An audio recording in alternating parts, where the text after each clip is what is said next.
सर्वप्रथम तो मैं इस विधानसभा की उन महान विभूतियों को स्वर्गीय भैरू सिंह जी शेखावत साहब से लेकर के और हमारे हरिशंकर जी भावड़ा साहब इनके अलावा और भी अन्य विभूतियों को नमन करता हूं कि उन्होंने इस सदन को बहुत ही गुंजायमान रखा और आज मुझे इस सदन के अंदर बोलने का अवसर आपके मार्फत मुझे प्राप्त हुआ है। बीच में से माननीय सदस्य वक्ता के बीच में से ना निकले। बैठिए।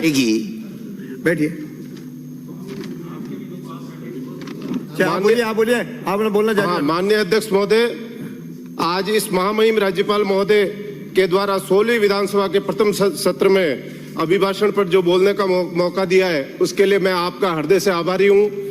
मैं सर्वप्रथम यहाँ हमारे राजस्थान के मुख्यमंत्री महोदय को आभार व्यक्त करता हूं कि उन्होंने राजस्थान में मुख्यमंत्री बनते ही जो निर्णय किए और अभी हाल ही में जो उन्होंने ERCP पे जो निर्णय किया उसके लिए जो मैं उनका बहुत ही धन्यवाद ज्ञापित करता हूं। इसके अलावा हमारे युवा साथियों के लिए भी उन्होंने जो हमारे कई बार RS मेंस के एग्जाम पेपर पोस्टपोन के लिए भी ये करे प्रयास थे, उनके लिए भी मैं धन्यवाद करता हूं। इसके अलावा माननीय मुख्यमंत्री महोदय ने अपने इस अभिभाषण मार्फत के तहत जिस तरह से ये कहा कि KG से लगा करके और PG तक की शिक्षा को मुफ्त करने की जो घोषणा की उसके लिए भी मैं आपका बहुत धन्यवाद करता हूं। मान्यवर, बड़े दुख की बात है कि हमारे विपक्षी माननीय सदस्यगणों द्वारा बहुत लंबे विचार रखे गए, परंतु किसी भी माननीय विपक्षी सदस्य द्वारा पिछले 500 वर्षों से लंबित भगवान श्री राम के मंदिर से संबंधित विवाद को खत्म करने वाले हमारे देश के प्रधानमंत्री श्री नरेंद्र मोदी के नाम एक धन्यवाद प्रस्ताव की एक लाइन नहीं बोल पाए, बल्कि अपने उद्बोधन में कटाक्ष की भाषा का उपयोग किया। बड़े शर्म की बात है कि हम सभी अपने आप को भगवान राम के अनुयायी होने का नाम लेते हैं। जब भगवान राम को टेंट से निकालकर एक भव्य मंदिर में विराजमान किया है तो हमारे विपक्षी माननीय सदस्यों द्वारा ऐसी भाषा का प्रयोग करना शोभा नहीं देता। माननीय अध्यक्ष महोदय, मैं हमारे प्रदेश की जनता का बहुत आभार व्यक्त करता हूं कि उन्होंने 75.5% वोटिंग कर करके एक रिकॉर्ड ये हमें भारतीय जनता पार्टी की सरकार को जीत दिलाई और हमें पूरा विश्वास है कि हम सबका साथ और सबका विकास और सबका विश्वास लेकर के चलेंगे। माननीय अध्यक्ष महोदय, मैं राजस्थान के सबसे बड़े औद्योगिक परियोजना रिफाइनरी के क्षेत्र पचपदरा की 36 कोम के आशीर्वाद से निर्वाचित हुआ हूँ। मैं विपक्षी हमारे सदस्यों को बताना चाहता हूं कि आपके बजट भाषण के अंदर जिस तरह के आपने 2022 के अंदर इस रिफाइनरी के कार्य को पूरा करने का निर्णय किया था, लेकिन आज दिन तक वो रिफाइनरी का कार्य पूरा नहीं किया और इसकी जो राशि है वो दुगनी हो गई है। अब इसलिए इसका आर्थिक भार भी राजस्थान की जनता पर भी पड़ेगा। राजस्थान के लिए बहुत खुशी की बात है कि हमारी केंद्र सरकार ने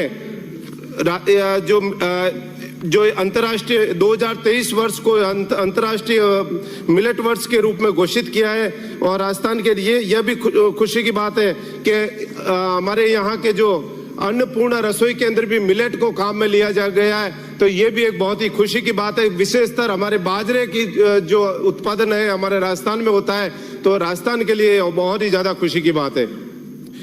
मान्यवर, हम सभी सदस्यगणों की बड़े किसान के रूप में रही है, हमारी जड़ें किसान के रूप में रही है, परंतु आजादी के 75 वर्ष बाद भी किसानों की कोई सूद नहीं ली, जिसे अब हमारी वर्तमान सरकार ले रही है। उसी उद्देश्य से हमारी सरकार ने जो किसानों को संबल राशि जो मिलती है वो 6,000 से बढ़ाकर जो 12,000 की है, उसके लिए भी मैं सरकार का बहुत आभार व्यक्त करता हूं। माननीय अध्यक्ष महोदय,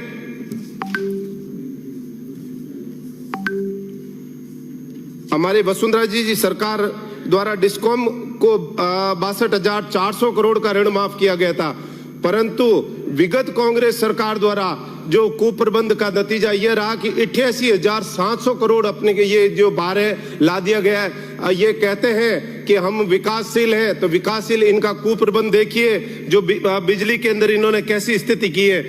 हमारे यहाँ माननीय मुख्यमंत्री विराजमान है, मैं मुख्यमंत्री महोदय आपके मार्फत मुख्यमंत्री महोदय को बताना चाहता हूं कि मेरे पचपदरा विधानसभा क्षेत्र में जो इन पिछले 5 सालों में इन्होंने जो स्थिति की है, दुर्गति की है, बजरी माफिया की जो उन्होंने खनन और बजरी माफिया ने पूरा आनन फानन के अंदर तांडव मचा रखा है। मैं माननीय मुख्यमंत्री महोदय से निवेदन करता हूं कि इस बजरी माफिया को मेरे क्षेत्र के अंदर ये विशेष अपने के नाम है कोई सुरक्षा दे करके और इस बजरी माफिया को वहां से हटाया जाए। इसके अलावा मेरे पचपदरा विधानसभा क्षेत्र में पानी की भयंकर समस्या है। जैसे कि मेरे साथी ने भाटी जी ने बताया था कि हमारा क्षेत्र पश्चिमी राजस्थान इतना आज टैक्स के रूप में देता है, लेकिन उसके बावजूद हमारे क्षेत्र की सबसे बड़ी समस्या पानी की रहती है। और इस पानी के लिए कोई भी सरकार आज दिन तक ये कांग्रेस सरकार रही है, लेकिन इन्होंने भी कभी ध्यान नहीं दिया। मैं माननीय मुख्यमंत्री महोदय से निवेदन करता हूं कि हमारे पोखरण फलसून बालोतरा जो योजना है वो आए दिन 10-10 दिनों से पानी आता है, आए दिन वहां लीकेज हो जाता है, उसको ठीक कराने के लिए तुरंत निर्देश दिलावें। इसके अलावा जोधपुर से जो धवा कल्याणपुर परियोजना है उसको भी अपने के नाम है तुरंत प्रभाव से वहां के अधिकारियों कर्मचारियों को थोड़ा निर्देशित करावे कि वो पानी की समस्या दूर करावे। इसके अलावा हमारे यहाँ स्कूलों के अंदर स्टाफ की भयंकर कमी है। हालांकि अधिकांश स्टाफ जो है सीकर झुंझुनू से आता है, लेकिन हमारे विपक्षी के माननीय सदस्य जो पहले कृषि शिक्षा मंत्री भी रहे, लेकिन इन्होंने भी उस ओर इतना ध्यान नहीं दिया। अपने यहाँ से जो इनके जो स्टाफ है अपने क्षेत्र में जाना चाहते थे उनको भी वहाँ लेके नहीं गए।